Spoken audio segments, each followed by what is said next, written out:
Olá, bem-vindo aos cursos online Celper. Meu nome é Imar Lopes, instrutor do curso de Introdução ao Geoprocessamento com TerraView 5.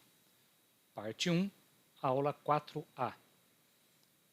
Bem, esta é a primeira parte de uma aula aí de introdução a banco de dados geográficos. Vamos ver aí, então alguns conceitos e arquiteturas de SIGs que trabalham com sistemas gerenciadores de bancos de dados. Bom, o primeiro conceito ali, o que é um banco de dados? Então, a princípio, eu poderia considerar como um banco de dados tudo que eu tenho de forma organizada dentro do meu computador. Uma coleção de arquivos, documentos, planilhas, sites de internet, enfim, poderia ter um monte de coisa organizada e de maneira fácil de acessar e buscar as informações, né?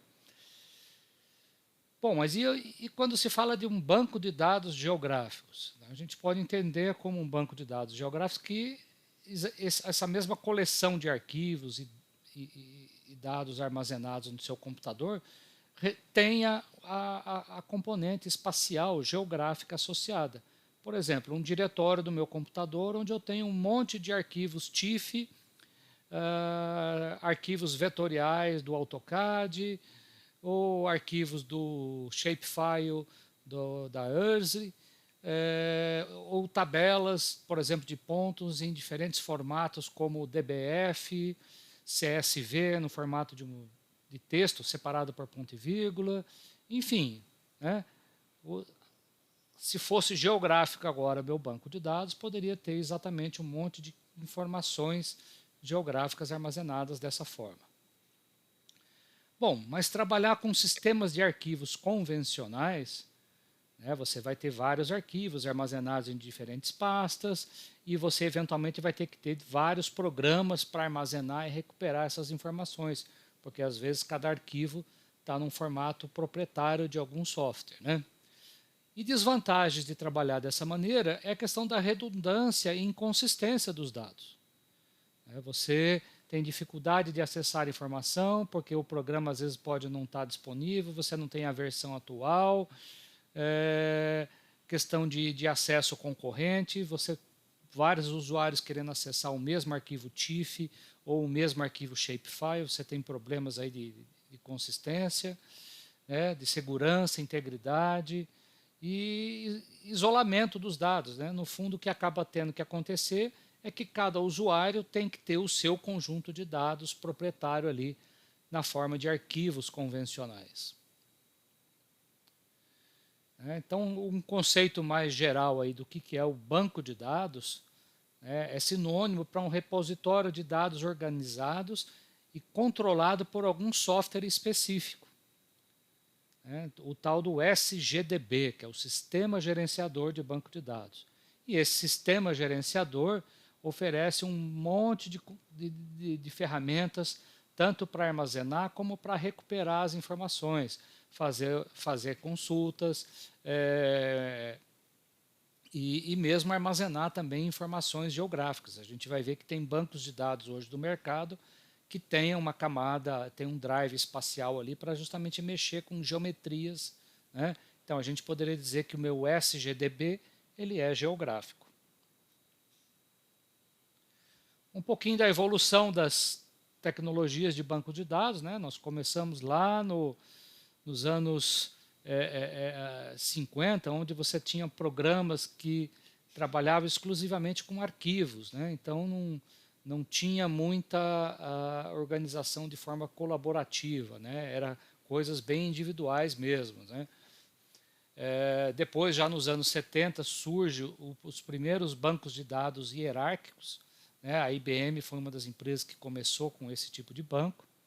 Nessa época ainda surge também o conceito de banco de modelo relacional, mas somente aí nos meados dos anos 80 que surgem os primeiros bancos de dados relacionais, né? Como o System-R e o Ingres, aí, exemplo desses bancos. Depois surgem outros bancos de mercado, como da própria IBM, da Oracle, o SQL Server, SQLite, o Postgres, o MySQL, são exemplos de alguns bancos de dados nessa categoria de bancos de dados relacionais. E depois esses bancos de dados relacionais evoluíram também para tratar objetos mais complexos. E depois evoluíram mais ainda para que esses objetos complexos pudessem armazenar geometrias. Então, dos anos praticamente 2000 para frente, aí, você tem aí o surgimento, né, do PostGIS, que é o drive espacial por Postgres, que é o que nós vamos estar usando no curso. Você tem o Spatial and Geodetic Geographic Types do MySQL, também do SQLite, do Oracle tem o Oracle Spatial com GeoRaster, do Spatial Standard da IBM, do Spatial Types do SQL Server, enfim. Você vê que no mercado aí de bancos de dados relacionais, uma boa parte deles aí evoluíram, né, para tratar também a componente espacial dentro de bancos de dados. E essa é uma das metas desse curso, né? Em vez de ficar só no âmbito de arquivos, nós vamos aprender a trabalhar um pouquinho dentro de bancos de dados relacionais. Bom, o que esse SGDB faz, então? Ele facilita muitas tarefas. Tarefas para definição de dados, tipos, estruturas, restrições, né, para dizer que tipo de informação pode ser colocada dentro de uma estrutura de banco de dados ou de uma tabela. A construção de bancos, com inserção propriamente dita ali dos dados no meio de forma persistente, a própria manipulação das tabelas, né, dentro do banco, recursos de consulta, né, recuperar as informações de uma ou mais tabelas, e a parte de manutenção também, permitir que você faça atualizações, update, eliminar atributo, remover, adicionar atributo, enfim, fazer qualquer alteração na base de dados. Então, são requisitos fundamentais de um SGDB: a facilidade de uso, confiabilidade, segurança, desempenho, facilidade de manutenção, né? Então, a gente vai ver que tem, inclusive, softwares, alguns gratuitos e outros pagos, justamente para dar manutenção em banco. A vantagem é a consistência e integridade dos dados, segurança, controle de acesso ao concorrente, então permite que mais do que uma pessoa acesse a mesma tabela de forma concorrente, e já dá até alguns recursos para poder fazer backup e recuperação desses backups no caso de falhas. Bom, mas e os SIGs? Os SIGs eles evoluíram, né, para trabalhar justamente com esses SGDBs.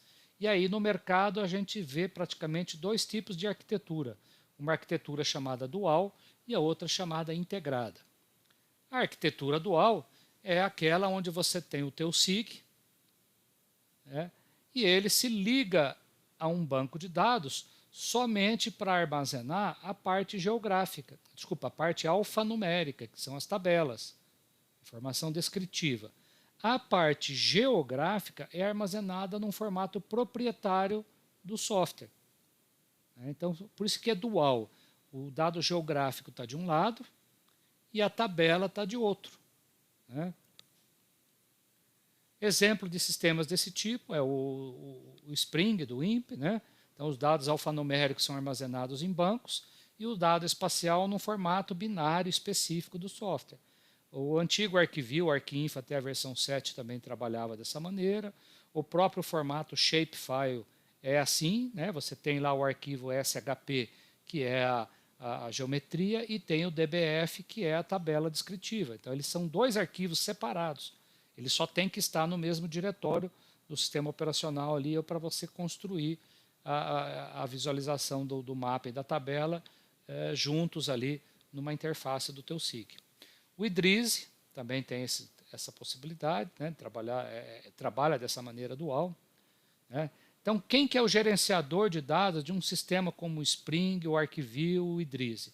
É a própria aplicação. Então, ele que é o software que é responsável por manter a integridade dessas duas coisas aqui, trabalhando de forma separada. Né. Então, a responsabilidade é do próprio SIG. Então, aqui é o exemplo do Spring, né? Ele tem lá dentro do SGDB um monte de tabela com relações e a parte geográfica fica armazenada em arquivinhos. Tá? Todos os arquivinhos aqui são são arquivos binários que guardam a geometria, indexação, árvores, né, de indexação para dados geográficos. Então, tudo fica armazenado em arquivinhos binários. O shape do arquivo aí. O SHP fica num arquivo, o DBF no outro, mas o software reconhece as duas coisas como se fosse uma só. Você clica no polígono, ele te acende a linha da tabela, ou você clica na tabela, ele acende o polígono. Problemas dessa arquitetura dual. Falta de interoperabilidade. Então, o teu software tem que ser capaz de ler aquele arquivo naquele formato. A consulta, elas são divididas em duas partes, isso é, para poder fazer acender o polígono aqui, depois eu tenho que vir aqui no software e acender a linha da tabela também. Então, eu tenho que dividir o mecanismo aqui para realçar, tanto no mapa como na tabela, o mesmo objeto geográfico. Dificuldade de manter a integridade entre os dados espaciais e atributos, justamente, porque se a parte geográfica está armazenada num lugar e o atributo no outro, tem uma vulnerabilidade ali de eventualmente alguma pessoa, um outro usuário, entrar naquele repositório e mexer no arquivo lá. Se eventualmente você apaga o arquivo SHP, pronto, o seu mapa deixou de existir. Ou removeu lá o arquivo DBF, a tabela de atributos também deixa de existir. E é difícil trabalhar num ambiente multiusuário para esse tipo de arquitetura. Então, normalmente, os SIGs que trabalham desse jeito são monousuários. É um desktop somente para uma única pessoa estar operando com aquele tipo de arquitetura. E a atualização, o compartilhamento exige a duplicação de dados. Então, você pede lá para o teu colega, me passa o shape que você produziu ali do mapa da nossa cidade. Aí o cara vai entregar uma cópia do shape para você. E a atualização também requer uma nova cópia que tenha que ser distribuída também para os usuários para eles poderem ter acesso à nova versão. E temos também, então, a outro tipo de arquitetura que é a integrada. O teu SIG, olha a diferença agora aqui. O SIG, ele se liga a um SGDB e o próprio SGDB tem os recursos para armazenar tanto a parte alfanumérica quanto a parte espacial. Então, a gente tem as soluções de mercado hoje, o SGDB, objeto relacional, e com um drive, com um componente a mais naquele banco que permite exatamente trabalhar com geometrias, com mapas. E é isso que nós vamos fazer em boa parte do curso aí. Vantagens. Todo o dado geográfico fica sob controle agora do SGDB. Aí você permite acesso compartilhado ao dado geográfico, controlado pelo SGDB, controle de acesso, manutenção, backup, quer dizer, tudo que você tem de recursos do software SGDB é aplicado sobre os dados geográficos agora, porque tudo está dentro do banco. Ou seja, as vantagens do SGDB valem também para o dado geográfico. Características, então, o SGDB deve oferecer um suporte a mais, e é isso que a gente vê no mercado. Ele tem lá um campo binário longo lá, onde ele armazena as geometrias e pode armazenar vários tipos geométricos, tanto como ponto, linha, polígono, dados matriciais, e tudo isso com diferentes métodos de indexação, para poder acessar esses dados. Como é que você faz a indexação, por exemplo, de um dado alfanumérico de funcionários da sua empresa? Eu poderia ordenar os funcionários pelo nome, e aí fica fácil de você buscar na coluna nome onde está posicionado o senhor José da Silva. Aí você vai lá em ordem crescente, alfabética, e localiza o registro. No dado espacial também, a gente tem métodos de indexação que facilita a busca da informação geográfica dentro de um banco, no caso, dentro de uma tabela geográfica num banco específico. Então, a arquitetura integrada permite construir sistemas geográficos distribuídos, isso é, várias pessoas trabalhando, o dado pode ser acessado por várias pessoas, você tem um controle de integridade, permite acesso e atualização por muitos usuários, e pode aderir aqui a uma propriedade de interoperabilidade. Isso é, se esse dado está armazenado num banco, que é um padrão ISO, que é um padrão de vários bancos, desculpa, que é um padrão que vários softwares de geoprocessamento lê, e a gente vai ver que existe lá o padrão OGC que faz isso, né? É o que define os padrões de interoperabilidade no mercado de geoprocessamento.